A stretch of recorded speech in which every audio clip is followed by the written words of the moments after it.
আসসালামু আলাইকুম সবাইকে। আমি শখের গল্প থেকে সাদিয়া বলছি। আশা করি আপনারা সবাই ভালো আছেন। তো আমি আজকে আবারও নতুন একটি ভিডিও নিয়ে হাজির হয়ে গেলাম।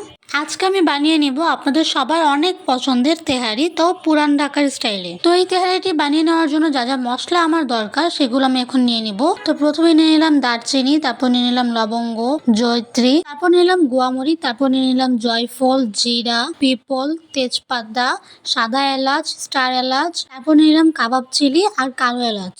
এখন আমরা এটিকে ভালো করে ব্লেন্ডার করে নিব। আমি এখানে ব্লেন্ডার করে দেখাতে ভুলে গিয়েছিলাম, তার জন্য দুঃখিত। তো আমার এখানে ভালো করে ব্লেন্ডার হয়ে গেলে তারপর একটি পাতিলে অল্প পরিমাণের তেল দিয়ে ছোট আলুটিকে ভালো করে ভেজে নিব।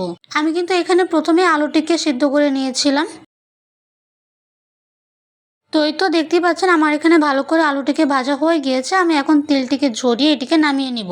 আপনারাও কিন্তু আলুটিকে ঠিক এরকম ভাবে ভালো করে ভেজে নেবেন, এতে করে কিন্তু তেহারির ফ্লেভারটা আরো বেশি করে বাড়ে। তো আমার এখানে আলুটিকে ভালো করে ভাজা হয়ে গেলে আমরা ওই একই পাতিলের মধ্যে পেঁয়াজটিকে দিয়ে দিব।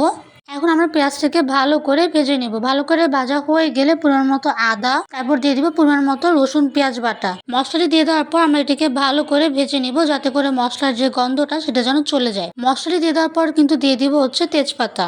তো এই তো দেখতে পাচ্ছেন আমার এখানে মশলাটিকে ভালো করে ভাজা হয়ে গিয়েছে। তারপর দিয়ে দিব ব্লেন্ডার করে রাখা মশলাটা। মশলাটি দিয়ে দেওয়ার পর দিয়ে দিব হচ্ছে পরিমাণ মতো লবণ, তারপর দিয়ে দিলাম মরিচের গুঁড়া, তারপর দিয়ে দিব হচ্ছে দই। আমি কিন্তু এখানে ঘরে বানানো টক দইটি ব্যবহার করেছি। দইটি দিয়ে দেওয়ার পর আমরা এটাকে ভালো করে মিশিয়ে নেব। তারপর দিয়ে দিব হচ্ছে গুঁড়া দুধ। আপনারা চাইলে এখানে লিকুইড দুধও ব্যবহার করতে পারেন, কোনো রকম সমস্যাই হবে না। তারপর দিয়ে দিব অল্প পরিমাণের চিনি, যাতে করে ঝালটা যেন ব্যালেন্স হয়ে যায়।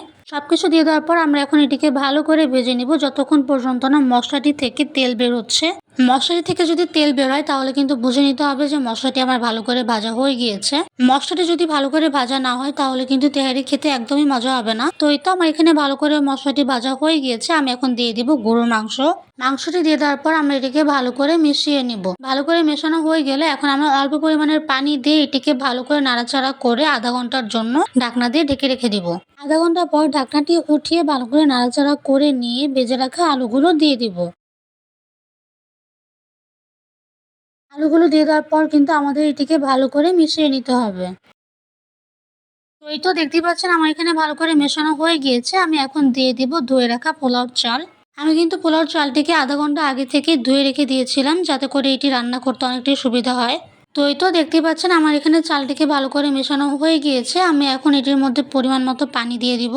আমি এখানে 2 গ্লাসের মতো চাল ব্যবহার করেছি, তার মানে আমার এখানে 4 গ্লাস পানি দিতে হবে। কারণ আমার পোলাও চালটি হচ্ছে নতুন পোলাও চাল। যদি পুরাতন পোলাও চাল হয় তাহলে কিন্তু পানিটা একটু কমিয়ে দিবেন। পানিটা দিয়ে দেওয়ার পর আমরা 10 মিনিটের জন্য ঢাকনা দিয়ে ঢেকে দিয়েছিলাম। 10 মিনিট পর ঢাকনাটি উঠিয়ে আমি এখন দিয়ে দিব কাঁচামরিচ। কাঁচামরিচটি দিয়ে দেওয়া হয়ে গেলে আমরা আবারও আধা ঘন্টার জন্য ঢাকনাটি দিয়ে ভালো করে ঢেকে রেখে দিব।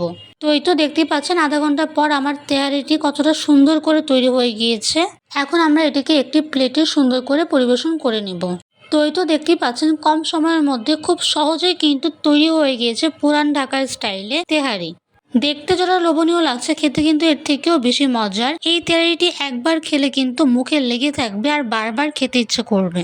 তাই আপনারাও যদি এই টেস্টটা মিস না করতে চান তাহলে আজকেই বানিয়ে ফেলুন এতটা মজার তেহারি। আশা করি আপনাদের এটি ভালো লাগবে। আর ভিডিওটি ভালো লাগলে লাইক শেয়ার কমেন্ট করবেন। আর ঠিক এরকম নতুন নতুন ভিডিও পেতে আমার চ্যানেলটি সাবস্ক্রাইব করবেন আর আমার পাশে থাকবেন। আল্লাহ হাফেজ সবাইকে।